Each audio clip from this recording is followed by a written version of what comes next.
Welcome to a new edition of the Neon Jazz interview series with jazz guitarist and composer Yotam Silberstein on the 2022 CD Universos. It was conceived, recorded, and produced during the pandemic, and the time is right for this to be out now. It's a powerful representation of his ongoing love affair with global music folklore, backed up by quality musicians. We delve into this album, COVID life, shows, and the future, along with a little bit more. Enjoy it. It's great to catch up with you. I think the last time we spoke was right before COVID in 2019. Right before COVID, yeah. Wow. That's wild. Seems like a whole other world right now. I know, right? Well, hopefully it's behind us. Yeah, amen to that. So, before we get into Universos, I want to know, how did you survive COVID? How did you get through that time period as an artist? Because it was particularly difficult on the musician community in the jazz world. And Good question. And how did it change you now that we're coming out of it? Good question. First of all, I think surviving, you can divide it into a few categories. I guess financially, it was thanks to the help of the government. Music, I was still doing a lot of music. I was doing a lot of composing, a lot of practicing.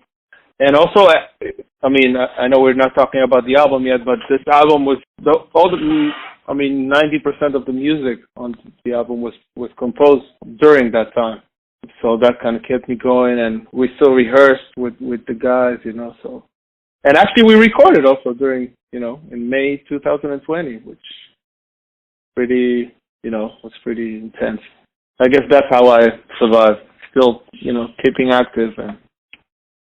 Well, that is intense because at that point in May, we weren't quite sure how long this was going to go. There was a lot going on.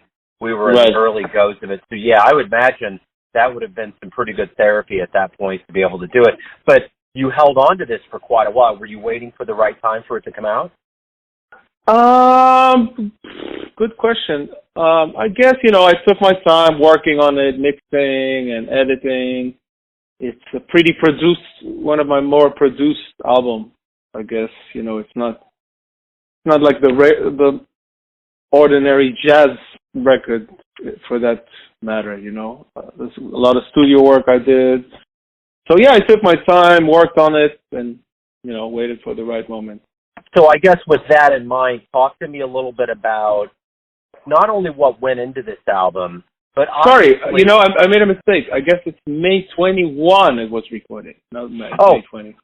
Okay, not 20. Okay, all right. Okay, okay. All right. Well, I guess that changes the script a little bit, but it plays into what I was getting ready to ask a little bit more aptly, which is how much of living through this time period did it change the way that you approach music? Say, the way you approached it before when we didn't have this going on, this global pandemic, and how much of this world situation affected the way that you approach music and actually made this album? Well, probably not much, because my love to music was always, very big, and I don't know if it changed my relationship with music. It was always very, very serious. So, but definitely changed my relationship with traveling and with the road, which I used to do a lot before. Talk to me about how you put this album together. How did this creative nexus come together for the final product? So first it started with me writing the tunes, and then during that time of COVID, we used to get together. Both of my kids were at home all day, so the only time I had was after they go to bed. I used to get together with the guys, with the trio, in a small room here in Brooklyn, and we just got together and started working, started rehearsing the tunes and starting to get a vibe together. And then once things started to come together more and more, I set up a date for the recording. Next thing you know, it came out.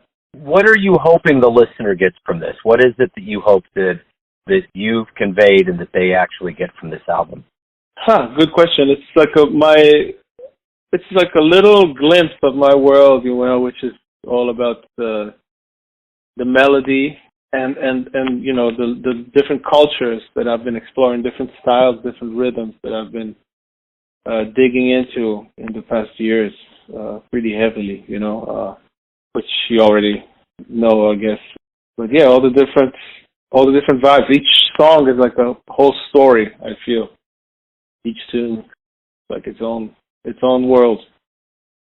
And the other part of this is that it's really special to be able to present music to live audiences, and we were away from that. Right. What has it felt like to be back on stage in front of crowds? What's the feeling of the audience now that we're back at it?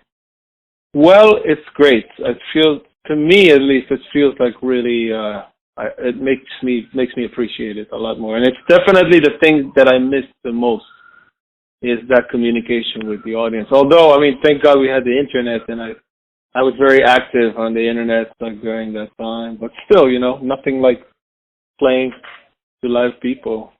Always the best for me. So with that in mind, how is the rest of 22 looking, and how is the beginning and the door opening to 23 looking for you? Well, 22 was great. I had a lot of great stuff. I had a big tour with John Petitucci's trio, and I had some tours in Japan and in Korea and in Europe. I was playing some in Europe, and now I'm looking forward next year to going back to Japan, and I'm going to Israel to present my music with my trio also. So yeah, a lot of stuff is happening, which is great, and I guess I gained a little more appreciation for that as well.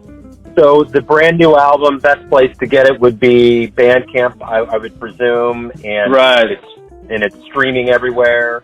Right. Yeah. And then if anyone wants to know what you're up to, what you're going to be up to, anything involving your world, where can they go? YotamMusic.com. YOTAM music.com. Wonderful, Yotam. It's wonderful to catch up with you. And you too, my friend. Thank you so much, as always, man. Thank you for all the great job.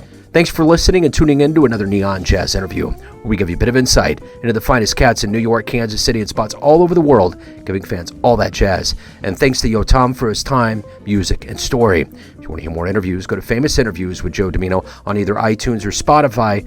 Visit neonjazz at youtube.com, and for everything Neon Jazz, go to the neonjazz.blogspot.com. Until next time, enjoy the jazz, my friends.